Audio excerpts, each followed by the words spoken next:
I have just seen a plethora of new footage regarding Lego Batman 3 Beyond Gotham. Now, for the sake of avoiding redundancy, I'm probably not going to talk about any games that I did not already talk about when I did the series of E3 videos. However, Lego Batman 3 was something I believe I skipped out on. I don't know why, considering how big a fan I am of the Lego games as a whole. Um, and the interesting thing is, I'm usually against the concept of assembly line gaming. These companies who just release a game virtually every year. So because then you get something like the Assassin's Creed series, where there is very little in the way of innovation each year. Um, but the Lego games, I always enjoy playing because they just have so much charm to them.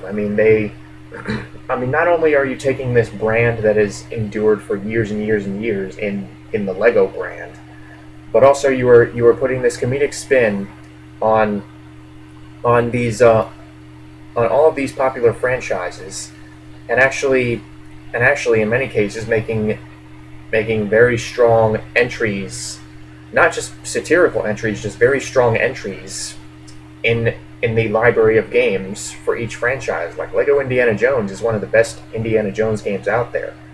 Um, Lego Star Wars and Lego Star Wars 2 are some of the better Star Wars games out there.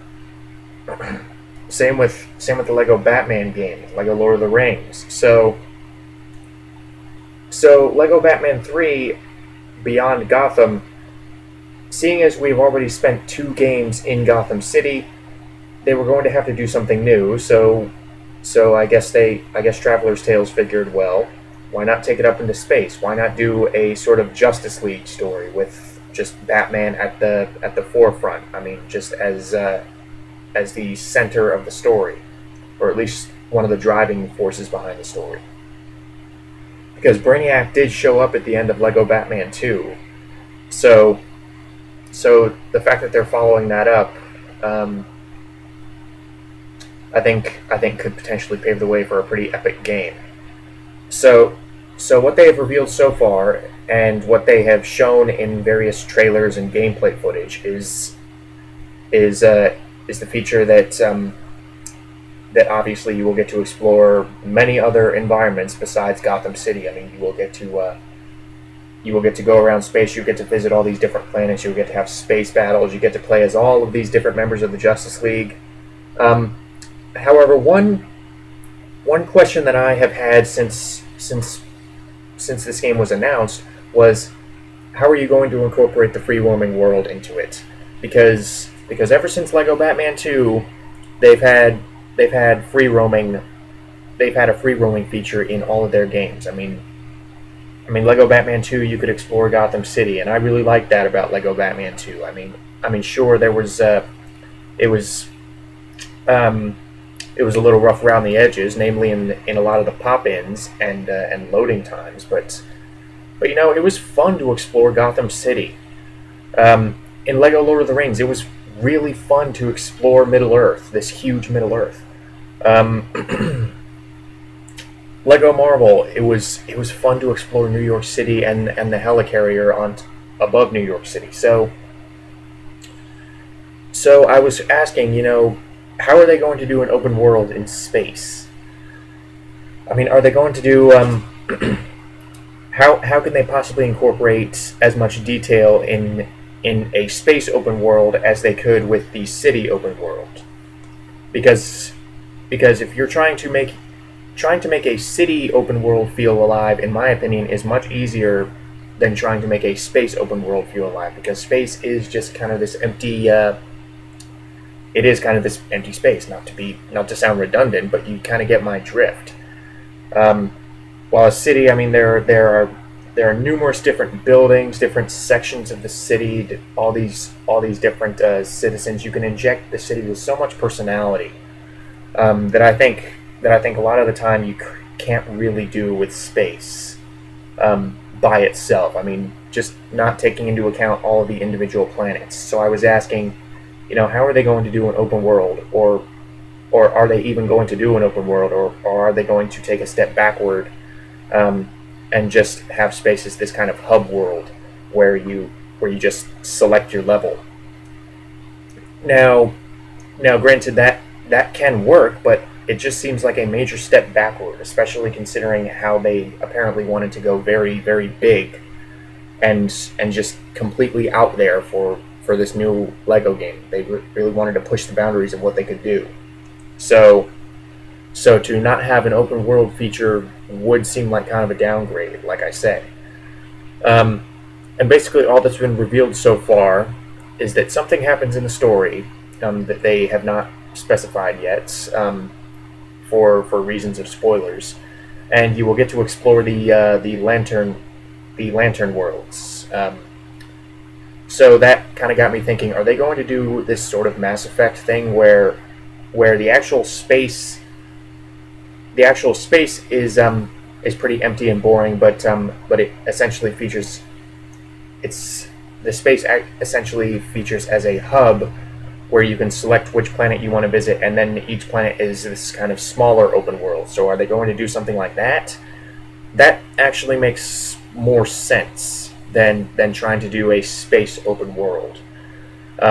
Obviously, they've talked about incorporating all sorts of space type vehicles into it. So the more I think about it, the more that would make sense. Now, whether or not that's what they were going to do, I don't know. But here's hoping they do stick to the open world, and they can really perfect it. They can really iron out some of the kinks that were present the first time around when they tried to do it in Lego Batman 2. And speaking of ironing out kinks and changing things around, they have also streamlined several features of the games that were present in previous Lego Batman games, namely in the way of changing suits. Now, in previous games, Batman and Robin have had all of these different specialized suits. For instance, Batman has had this demolition suit where he was heavier, but he could plant bombs to destroy these metal these metal Lego structures. Robin had this magnet suit where he could walk on these metal walls. Batman had a gliding suit, so on and so forth. So previously, you basically had to find this pad with a bat signal on it that was randomly on the ground somewhere.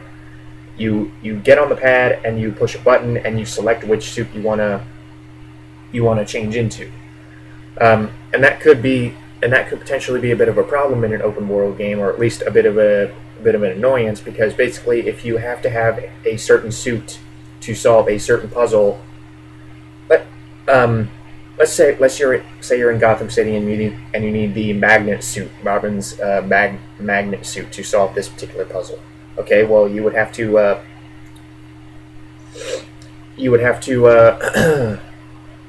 find a changing station. You would have to go through the trouble of selecting the suit and then go all the way back to the puzzle and solve the puzzle. Okay, but the fact that they've actually streamlined it to where it's kind of like it essentially functions as an extension of the character select, where you just push a button and it brings up this wheel of suits for Batman and Robin to change into. You select the suit and they're instantly in that suit. So already that's a big plus, the fact that you don't have to find these changing stations and potentially waste time getting to and from places. So yeah, I'm all for that kind of streamlining, and also the fact that they've incorporated numerous different suits and attires for other characters besides Batman and Robin is also a major plus. For instance, Cyborg can change into all these different forms. You know he can change into a washing machine. He can change into this bigger version of Cyborg. He can change into this gold-plated armor. Let's see. So all these characters again are embracing the sort of instant change thing. And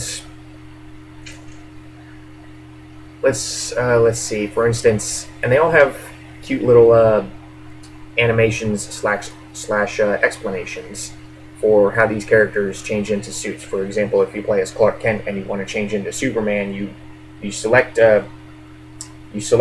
Superman, and all of a sudden this phone booth pops out of comes down out of nowhere. Clark Kent goes in there, changes into Superman, and flies off. So that's pretty amusing. So right away, in addition to adding just this extra dimension of personality and versatility to each character, they also seem to be incorporating numerous other DC characters. I mean, the Justice League was in Lego Batman 2, but they were by no means major players. I mean, they really only showed up at the end. And as for unlockable players, you could unlock a lot of members of the Justice League, but I can imagine a lot of hardcore comic book fans really asking, where's Plastic Man? Or where's the Blue Beetle? I mean, you had the major players like the Martian Manhunter, Wonder Woman, Green Lantern, guys like that, but again, you were missing a lot of these minor players that usually these Lego games are really good at. And I think that's one of the major issues with putting the Justice League in a game that's predominantly focused on Batman and Gotham City, as was the case with Lego Batman 2. However, with this being more a Justice League game, with Batman just happening to be at the forefront, they could really push the envelope as to how many characters they could have. I mean, apparently they have like 150 playable characters, maybe more, and they have all of these lesser known DC characters. Mr. Mitzias Pitlick. They have Plastic Man. They have the Blue Beetle. They have They have all these different Green Lanterns. I mean, possibly we could get Kilowog in the game. We could get John Stewart. Kyle Rayner. I don't really think some of these aren't confirmed, but this is just me speculating. So the fact that they are incorporating all of these minor characters really shows dedication on their part to delivering this love letter to DC fans. In the same way that Lego Marvel Superheroes was a love letter to all of these Marvel Comics fans. So there's that. And one notable feature was actually in the way of the cast, because obviously you have all these prolific voice actors, some of whom reprised their role from the previous game. For example, Troy Baker still voices Batman. But in addition, you have Adam West in this game, and I believe they said something about Adam West in peril situations where you just it's kind of like the Stan Lee in peril situations from Lego Marvel Superheroes, presumably, where you come across Adam West in some precarious situation, you solve a puzzle, to rescue him. So Adam West is voicing his Lego figure in the game, but he's also voicing Batman. Let me explain. Troy Baker is voicing Batman in the main story, but after you complete the main story, apparently you can go to all these you can unlock all of these bonus stages having to do with the 1960s Batman series, and this was actually a level that they showcased. This bonus level where you see the 60s versions of Lego Batman and Robin. Go to the 60s version of the Batcave, build the red and black 60s version of the Batmobile in the Batcave, and having that just be the taste of what you could do of what they were planning to do with the 60s aesthetic actually has me really excited again to unlock these 60s levels, because that TV show and the movie by extension has just become so iconic in the eyes not just of comic book fans but of TV fans. So having that in the game and being able to go that crazy and putting that amount of depth into what is essentially a side mission again shows the dedication of Traveler's Tales and shows that they are not unwilling to have fun with their games. And that's again what I like about the Lego games, is that they're just fun. They're just fun experiences, not just fun games, just fun experiences. And I think incorporating the 1960s Batman with Adam West voicing him is just a natural extension. I don't know if Burt Ward is going to voice his version of Robin. I hope so, but probably not. I don't know. Yeah, Lego Batman 3. Like I said, I am a little trepidatious about how they are going to incorporate the open world. How they are really going to push the envelope as to what they can do with the open world. How can they possibly push the envelope given the setting? But the amount of detail that they are putting into fully realizing the DC universe